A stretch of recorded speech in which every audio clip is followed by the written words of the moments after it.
कामों को जो प्रभु आपने प्राचीन काल में किए, हमारे पूर्वजों के जमाने में आपने किए, उनको मैं क्या करूंगा?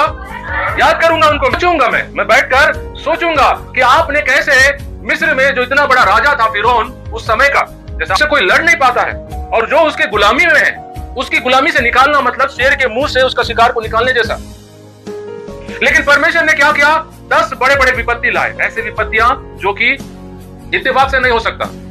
पूरा समुद्र खून हो जाना, नदियां खून हो जाना, चिड़िया भर जाना, मेंढके भर जाना।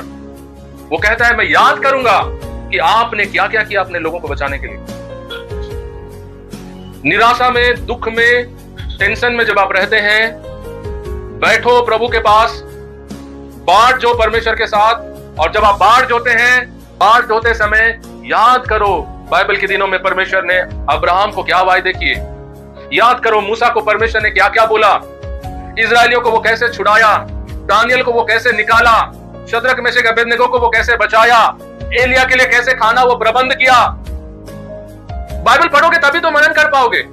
जिसको बाइबल पता ही नहीं वो क्या सोचेगा? कई बार पास्टर का वचन आपको आशा नहीं दिला पाता है।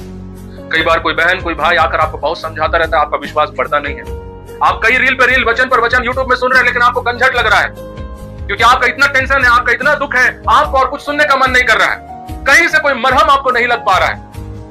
एक ही रास्ता है आप अपने आप को मरहम लगाने का। खामोशी में जाओ, शांत बैठो, यहोवा पर अपना भरोसा रखो और अपने समस्या को मत सोचो, बैठकर सोचो कि परमेश्वर ने अपने लोगों के लिए क्या क्या किया।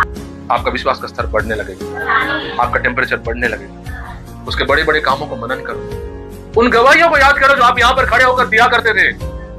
जब आप प्रार्थना में बैठते हैं, कुड़कुड़ा मत, रो मत, बैठकर सोचो कि प्रभु बाइबल के दिनों में कैसे अपने लोगों के साथ खड़ा हुआ, कैसे उनको बचाया, कैसे उनकी बड़ी बड़ी प्रार्थनाओं का जवाब उसने दिया। जो असंभव थे परमेश्वर ने उनको संभव किया। हम कई बार दूसरों को प्रचार करना चाहते हैं, अपने आप को भी प्रचार करो। दाऊद कहता है, हे मेरे मन यहोवा को धन्य कह, हे मेरे मन उसके उपकारों को ना भूल, वही तेरे अधर्मों को क्षमा करता है, वही तेरे रोगों को चंगा करता है। जब आप समस्या में रहो अपने से बात करो। उसका वचन कहता है, परमेश्वर का वचन, कि लोग अपने आप को जो है उभारते नहीं है करके लिखा है पुराने नियम में। कई बार हमको अपने आप को उभारने की जरूरत है। हम हमेशा व्हीलचेयर में बैठे हुए पैरालिसिस पेशेंट जैसे पड़े रहना चाहते हैं, लेकिन कई बार हमको खुद को उभारना पड़ता है, खुद उठना पड़ता है चेयर से। विश्वास की लड़ाई ऐसे ही होती है, आप समझे? ये जरूरी नहीं है कि हर बार आप कलीसिया में और प्रभु पास्टर के द्वारा आपसे बात करके आपको विश्वास दे और आप व्हीलचेयर में बैठ के हमेशा आएंगे और मेरे को उठाओ, खड़ा करके चलाओ। प्रभु बोलता है उठ, अपना बिस्तर पकड़, उठ।